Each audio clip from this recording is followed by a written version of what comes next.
Funny KDKA. Well, hello, and welcome to the Pittsburgh Property Diva Show. Lauren Klein, of course, Coldwell Banker, Marysville. We have a lot to get to today, but don't forget some key things you need to know. PittsburghPropertyDiva.com and that phone number, 412-628-8286. You can reach her directly. Now, if you're watching this streaming live on Facebook, Chris Klein, of course, her wonderful husband, Pittsburgh Beautiful, and Pittsburgh Property Diva, you can phone in just like those listening on the radio at 866-391-1020. Dollar Bank Instant Access, KDKRadio.com, or you can text us on the Red Automotive Line, the best deal in town. Now, here she is, getting ready for the holiday season, and wouldn't it be nice to be thinking buying or selling and getting the deal done, if not now, right around the time, 2019 rolls around. And we're going to be talking about seller assist, also seller expectations, buyer expectations, lots to get to. So let's say good morning to the Pittsburgh Property Diva, Lauren Klein. Good morning. Good morning. Good morning. I'm so glad to be here. So I thought, if anybody's thinking about selling their house in the spring season, it's probably a good idea for us to touch on some important things that you should think about if you're getting ready to put your house on the market, what to expect from a real estate agent. And I also wanted to touch on seller assist. The last time I was on, we started to talk about seller assist and how common it is and what it is and how it translates to the seller's bottom line and the buyer's bottom line. I think there's a lot of confusion when it comes to explaining seller assist to buyers and to sellers. So it's something important that I talk about when I first meet with clients, whether they're on the seller side or the buyer side. And I'm also going to touch on buyer expectations. And if you want to buy a house this month, now, better than ever now, before interest rates go up, you can be in your new house middle of January if you like. But there are lots of good loan programs out there for different kinds of buyers, depending on your income and your savings situation. There's always help from a local lender. And those are the things I'm going to talk about today. So if you have any questions, call in. And if you missed the show or you're catching it later on Facebook, you can always email me or call me through my Facebook page. So how is the market? And how would you summarize 2018? I thought 2018 was an excellent year. The interest rates were nice and low. We had a lot of buyers out, lots of sellers, properties. And I say this all the time. There's a property out there for everyone. Mm-hmm. Just depends on where you want to be, what kind of budget you have. And it's my job to get that budget lined up with the inventory for my buyers. Here's something else that I've learned from being around a lot of amazing people, but no one quite as interesting as you, I might add. Well, thank you. Very interesting and very successful. That new home construction never stops. It doesn't. And there are developments going up all the time. New construction, custom builds, more of your like Ryan, Miranda, Heartland Home developments. They're still building townhouses, single family homes, patio homes. The patio homes are where I think we should have more patio homes. Explain what a patio home is, because to me, what a patio home is may not be what you know a patio home to be. So, is it one without a basement on a slab of concrete? Well, you could have a patio home with a basement, but basically your patio home, and there are a lot of patio homes that are just built on a slab or a crawl space, but a patio home is level entry driveway, okay, level entry front door, right, and everything you need on your main level. So you have your master bedroom on the main level, master bath, kitchen, dining, living room, and then some of them upstairs will have a loft and another bedroom or two. That's my cup of tea. Right. So, it's I had a really young couple buy a patio home just because it's easy living. You don't have a whole ton of space, but you have enough space. They have them laid out beautifully with, cathedral ceilings and skylights and all kinds of stuff. But you really don't need to leave that main floor if you don't want to. It's amazing how we have evolved from the big, Victorian homes of the turn of the 19th going into the 20th century, the row houses that came along when the industrial age sprang up here in our region, and then the ranch homes of the 50s and 60s, and then, split entry levels, and obviously the Ryan homes, as you mentioned, and others, Heartland homes. And now how it's kind of gone back to bigger isn't necessarily always better. Accessibility is the most important thing. People like to be close to where they work. I'm telling you, most of my clients really are concerned about a commute to work. They want accessibility. And for my city clients, some of them ride their bike to work. So, that's pretty cool. Yeah. Yeah. They don't want to drive their cars. They don't want to pay for parking, whatever. But it all depends on where you work and how far away you want to be. And nobody wants to sit in their car for 3 hours a day getting to and from work. But sometimes that's the way it is. And as much as we talk about, the whole idea of the heavy lifting of buying, selling, moving, there are people out there, and I know some people who've owned multiple homes, and their pleasure in life is to get a fixer-upper and really fix it up. And that is how they decompress from a stressful day, whatever they do. But there are people that actually like to remodel. You're right. There are people who like to remodel. And I have a couple of them who, look for houses. And for some people, it's just a side project. Right. Something to do. And I was on the phone last night with a client of mine, and he said, my wife's she's getting tired of me. So I have to find a project to do, and I ran out of projects at home. So I'm thinking about buying a house just to work on, in the evenings or in the weekends when nothing's going on and I need something to do with myself. Right. I said, well, location is the key when you're doing something like that. If you want to make money on it, if you want it to be a rental, or if you want to flip it, you got to pay attention to the location where you're buying. All right, Seller Assist when we come back. We're going to break it all down. But the great part about this hour with Lauren Klein from Caldwell Banker and that great community, the gateway to Westmoreland County, Murraysville, is if you call in, you get free real estate advice. So whatever is on your mind, and I know a lot of you getting ready, Hanukkah begins tomorrow and Christmas is around the bend. You're probably saying this is not the time, but it is the time to at least be thinking about if you're going to put the home that you are looking for, right, or the home that you're living in right now on the market, and start looking for the home that you want to be in. So 866-391-1020. All of our lines are open. You can also reach us, Dollar Bank Instant Access, KDKRadio.com, or text us on the Right Automotive line, the best deal in town.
All right, we're back with Lauren Klein, and we actually have a call. So let's talk to John on the historic North Side, one of my favorite parts of Pittsburgh. Hey, how are you, John? Welcome to KDKA Radio. Yeah, hi, I'm doing very well, thank you. I appreciate and enjoy your program. Thank you. I just wish it was on again during the week sometime, repeat repetitions, like some of the shows do. Because I have a hard time getting up sometimes at 8 o'clock. But anyways, I have two questions. Okay. Like on about the county assessment. If you have a house that's assessed at $40,000 now, and you sell it for $240, right? At the time of sale, does that house get reassessed at the $240 value? And also on a new house, if you buy a brand new house, do they assess that new house at the price that you pay for it, or is it lower? I never could figure that out. Okay, I'm going to try and explain it to you. So if you have a house right now, it's $40,000 assessed value, and you turn around and sell it for $240.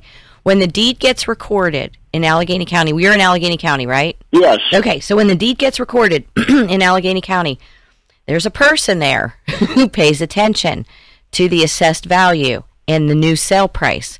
So it's very, very likely that the person who bought your house, okay, for $240,000 is going to get a really nice reassessment.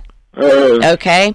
In new construction, it depends on what area you're in, but most of the time it's very close to what you paid for the property. And every school district and every assessment is different, but you will have a period of time where they've guessed how much your tax assessment is going to be until the assessor comes out and does their measurements and looks at the style of house you have and how many bedrooms and how many bathrooms. But do they do that on every house that's sold? On new construction, yes. On new construction, yes. But what about resale? No, not on resale. I don't think so. No, but they do have somebody who looks at those deeds when they get recorded at the Recorder of Deeds office, and they say, "Ooh, we could get some more taxes out of those people over there." Is that how they put it? Yeah. Ooh. Yeah. All right, thank you very much. You're welcome. Have a good weekend. Hey, John, good call. Call again. Hey, listen, Dollar Bank Instant Access, and we might have answered this, but just in case, the difference between a patio house and a ranch. A ranch, well, sometimes you can get a level entry ranch with an attached garage. Most ranches, if you do that, they take up too much space, so the garage will be under it.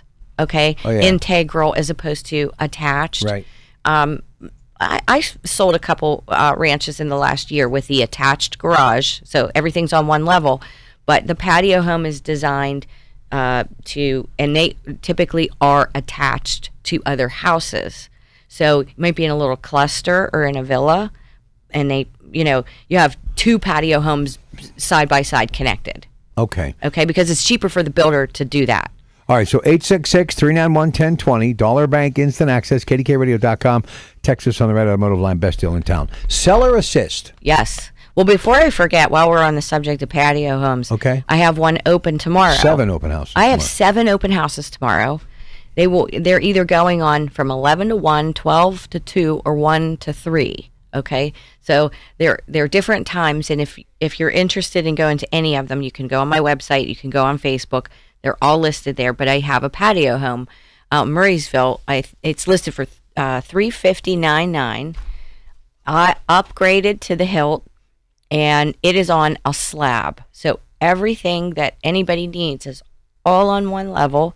Then you go upstairs. There's a big loft area and another bedroom and half a bathroom. So you have 2 bedrooms on the main level and 2 full bathrooms. And then upstairs is a half bathroom, a loft, and another bedroom. So it's a ton of space, but it's just condensed. It's very nice. Yeah. 2-car garage. So if you would like to see this house, you could actually call her today at 412-628-8286. You could. 412-628-8286. Okay, Seller Assist. Seller Assist. Seller Assist is when the buyer asks the seller to help them with their closing costs. Right. And for most people, it's a foreign concept. And I explain it anytime I go on a listing appointment and anytime I talk to new buyers, because I want to know if those buyers need seller assist. Then we'll have to negotiate our offer a little bit differently, because it's really the seller taking money off the sale price. Okay? So I like to use the example on a $100,000 house. If the buyer is approved for an FHA or a VA loan or a USDA loan, they can ask that seller for up to 6% seller assist. Now, the seller doesn't have to give it to them, but in most cases, depending on the area, seller assist is very common. So you have your buyer who is saved for their down payment, 3.5% or 5%, whatever it is, and they need help with their closing costs. So it's not all that uncommon, but it causes a lot of confusion for people. So that's one of the first things I try to talk about with my clients on either end. All right, we've got another call. This is from Gene, who wants to talk to Lauren Klein, Pittsburgh Property Diva, KDKA Radio. Hi, Gene. Good morning.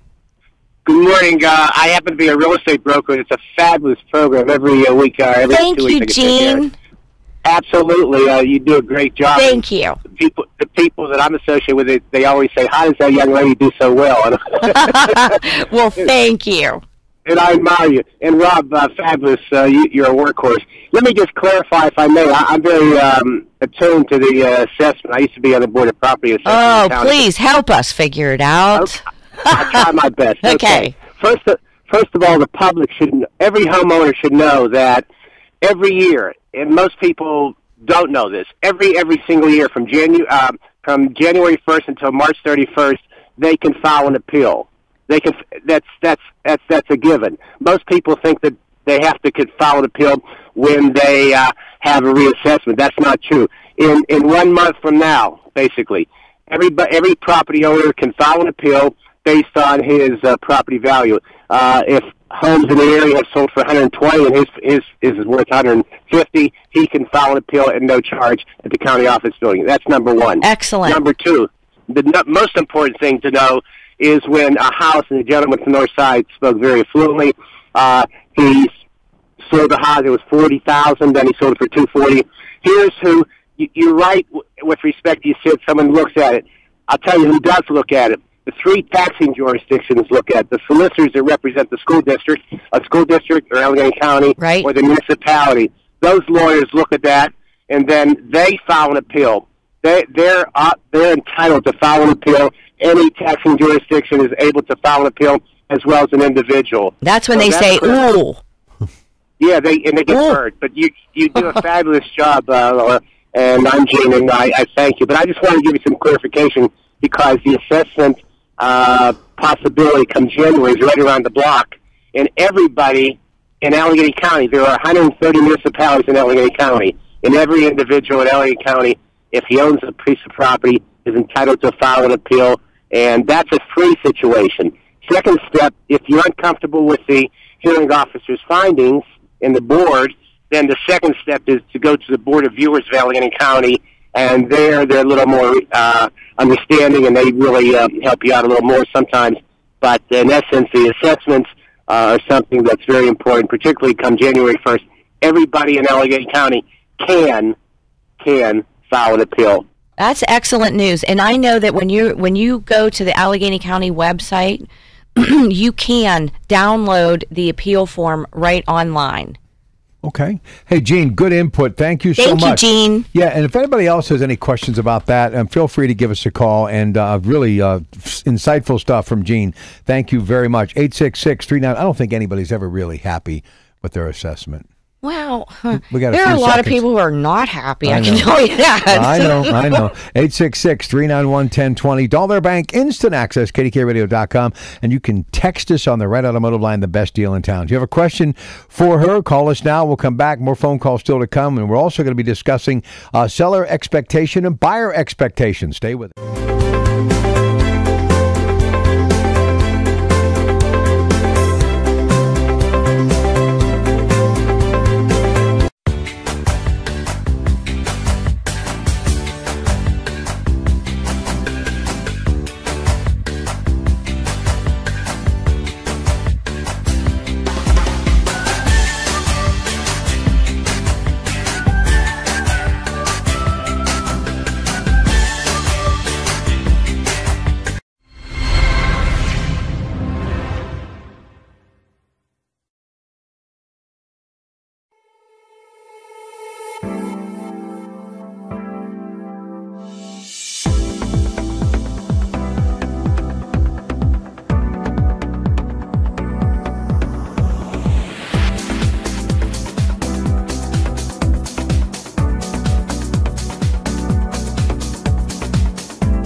Christmas favorites. Merry Christmas and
Lauren Klein, Course Coldwell Banker, Murraysville. You want to call her directly, you can do that right now. Leave your information. She will get back to you. 412-628-8286, PittsburghPropertyDiva.com. We're going to get back to our conversation, which is going to center around seller expectations, but she's getting a lot of phone calls today. So let's go out to the phones and say hi to Nicholas, calling her today from Cecil. Nicholas, welcome to KDKA Radio. Hi, I was calling because I'm renting a property from a landlord, and they've mentioned that they would consider selling it. Okay. But from all the research I've done, it seems my landlord has an exaggerated concept of what the home's worth, and my landlord tells me they won't work with me until my landlord gives a reasonable asking price. Okay. So have you started negotiating with your landlord? I'm not sure what qualifies as negotiating. Okay. So they've given you a price, and you disagree with it. Yes. Now, has anybody done a market analysis for you to show you what the house is truly valued at in comparison with other houses that have sold in the last 6 months in a 2-mile radius? Yes. Okay. So you have a number and they have a number. Right. My loan officer's done research, and my landlord is going off one very specific website that happens to have the highest value on the property. Let me guess. It's Zillow. No. It's actually Realtor.com. Okay. My officer says Zillow.com is more accurate. Okay. So I would say both of those are inaccurate in my book. Okay. Okay? Yeah. Because what they do is an automated when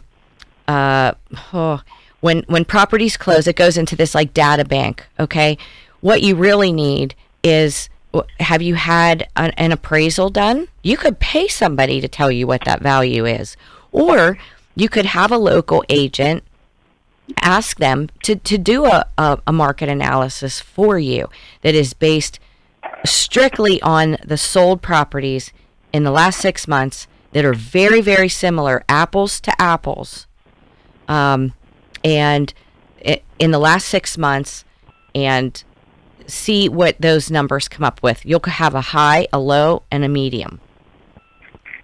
Yeah, I talked to a different realtor, and they gave me a number too. Okay. But, our problem is our budget's tight, and if we go ahead and hire for an appraisal, our loan officers told us the only good that's going to do is moving along the potential for trying to buy it, because once we put in for our loan, the bank's going to have to hire a random appraiser. That's right. You're going to pay for another one. Right. And the landlord's dragging their feet on it because they tell me that they can't afford to do much either. Well, then, do you really like this house that you're living in? Oh, yes, we do. Okay. So if you're able to come to an agreement on the numbers, and if you're not, it may not be the property for you. Right. If you can't get to a good place where everybody feels like they're getting most of what they want, that's what negotiations are all about. You have to have reasonable expectations about what that property is actually valued at, whether you're the buyer or the seller. Well, I'd be going ahead with it if the loan officer would, but the loan officer is telling me the bank would already turn it down. And for some reason, my landlord keeps comparing our property to the one across the street that has 4 times the acreage. Oh, okay. Well, that's not accurate. Yeah, so I'm trying to find, I'm not good with words. Charisma's not my thing, so I'm just trying to find a really good way to articulate to the landlord, maybe they need to rethink or to help them see that comparing to the property across the street isn't a good way to determine. Well, that's not a good comp if the acreage is way off. And the other thing that they look at is the location, the condition, and the overall style. It's apples to apples when people are doing appraisals. So even if you agree to a certain price and the appraiser comes in that's ordered by your bank and they say, well, no, this is the value we place on it, then it's game over. You've spent your $450 on an appraisal and your seller is still saying, no way, I'm not letting it go for that number. So, maybe your sellers need to talk with a professional about a value, an accurate market analysis for that property so that their expectations are in line with the market. Okay. I wish I knew a good way to articulate that to the landlord, because I'm just, every time, I need to know the exact way to word it, Well, if you want to call me after the program, I can give you some key points to talk about with your landlord, okay? Yeah, listen, that's a little gift that all you got to do is pick up the phone and give her a call. 412-628-8286, 412-628-8286. But in the end, for everyone that rents, and I happen to be one, you don't own the property. No, so. It's not yours. And again, you have to be realistic. I meet with lots of people all the time who say, "Oh, this is what I want for my house." Okay, well, what you want and what the market allows for may be two different things. You might be right on the money, but you might be way off too. So that's why it's important to look at the last 6 months. If you're not finding a lot of good comps, apples to apples again, then go back a little bit further, maybe 9 months, and see what's out there, what's sold, what do they look like, what are the updates, and you do your best from that. Let me really discuss what amazes me about you. The reason me and your husband and everyone realize that you're the Pittsburgh Property Diva, show them your very nicely manicured nails. Put that up towards the camera. Is that not unbelievable or what? You started a whole new trend here. No, actually, Erin started this. Different color. Erin Moyo, right? Yeah, Erin Moyo. She started me on this. Different. Looks nice. Those are one different color Beaver, nail. Pennsylvania numbers, colors, by the way. Oh, really? Yeah. Gray and red. You could start a whole new trend on that. See? Never know. Hometown colors. Yeah. Like that. All right, listen, we're going to come back. Really don't have enough time to get into this whole seller expectation thing. We're also going to talk buyer expectations. Do you think their eyes are always bigger than their stomach, if you will? No. I some of my buyers are really spot on, and they know what they can afford. They know what they want. They know where they want to be, and it's very easy to, find them a house that they're comfortable with, payment-wise, location, condition, And every once in a while, I will get a buyer who says, I have a very, very long list of what I want, and there's no way, the property doesn't exist that they want for this amount of money. So we had to line that all up. And it's not impossible. It's not impossible. All right. Kind of like a game of Monopoly, Right. It's not always Boardwalk or Park Place. Right. Just be satisfied with what you can get. Right. Because in the end, your equity goes up the day you sign on the dotted line. In most cases. It's yours. It's your investment to do what you will with it. Still the biggest investment you'll ever make. Yep. All right. All day. That's why you need her. Lauren Klein, Pittsburgh Property Diva, 412-628-8286. Still time for you to get on the phone lines. Had a lot of interesting calls today.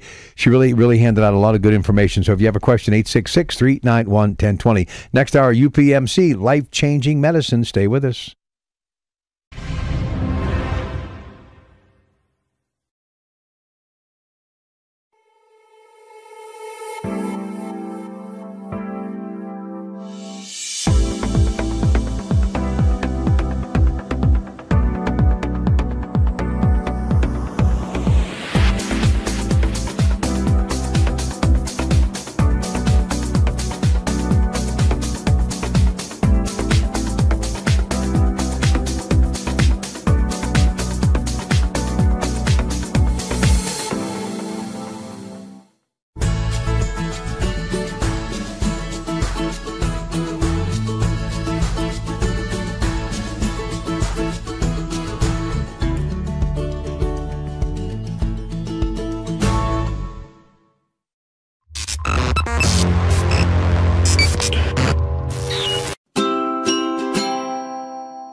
All right, we're back. Really brisk business via the phone lines today, so we're going to take care of the customer first and say hi to Alicia in Brentwood. How are you? Good morning and welcome to the program.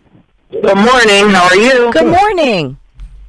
So it's probably not a unique situation, but I just wanted to get your opinion on something.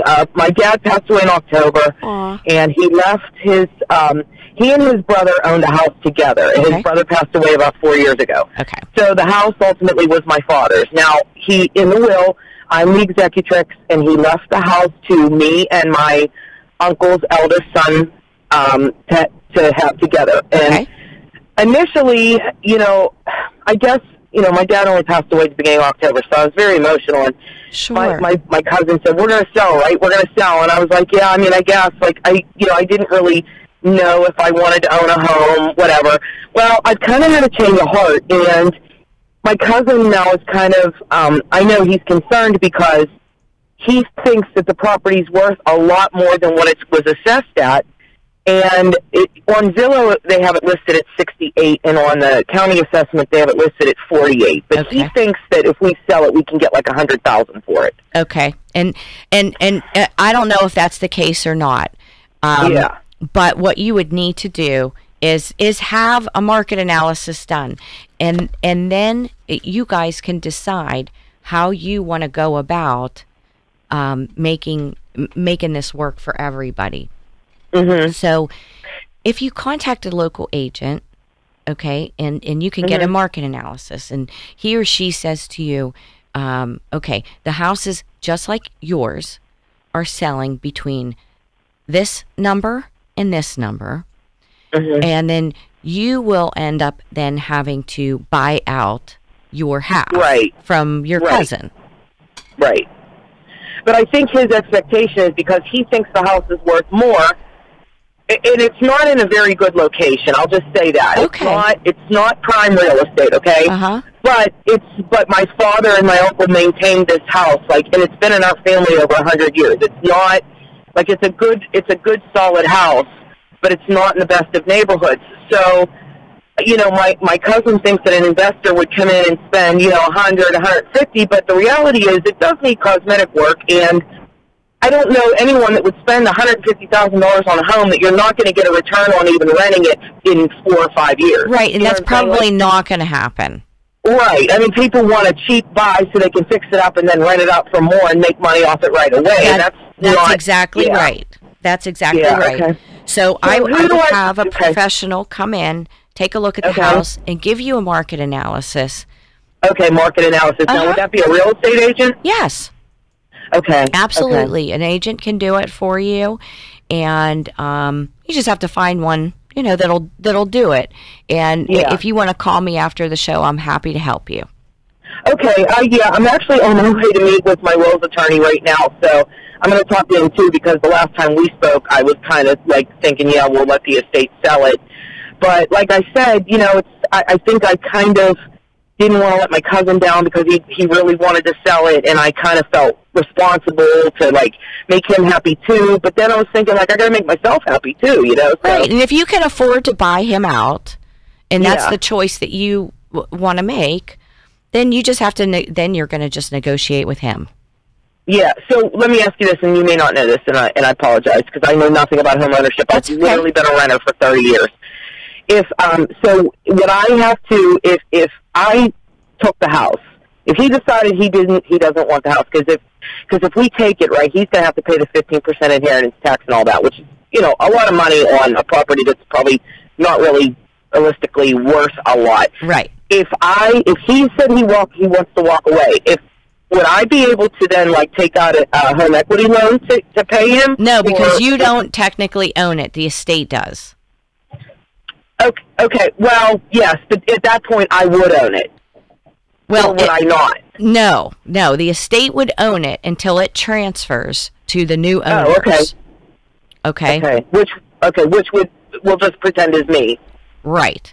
That you'd have to go take out a mortgage.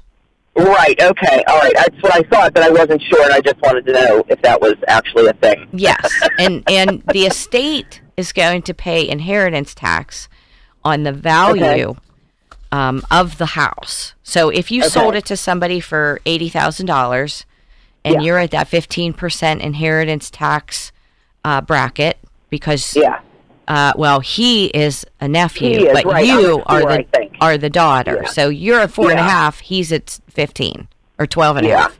Okay. Yeah. So it does get a little complicated when there are different generations included in the will, but you're going to Yeah. pay tax on the value of the house. Yeah. Okay. Okay. All right. Thank you so much for your opinion. I really appreciate it. You are welcome. Have a good weekend. Okay. You too. Thank honey. you. All right, you've got to try to summarize here in about 2 minutes. We're going to have to try to pick this up next time you come back, but you just had too many I phone do calls love it today. when people call. Yeah, me too. I do. I love it. They always have really good, interesting questions and nothing that I haven't heard before. But I do have 7 open houses tomorrow.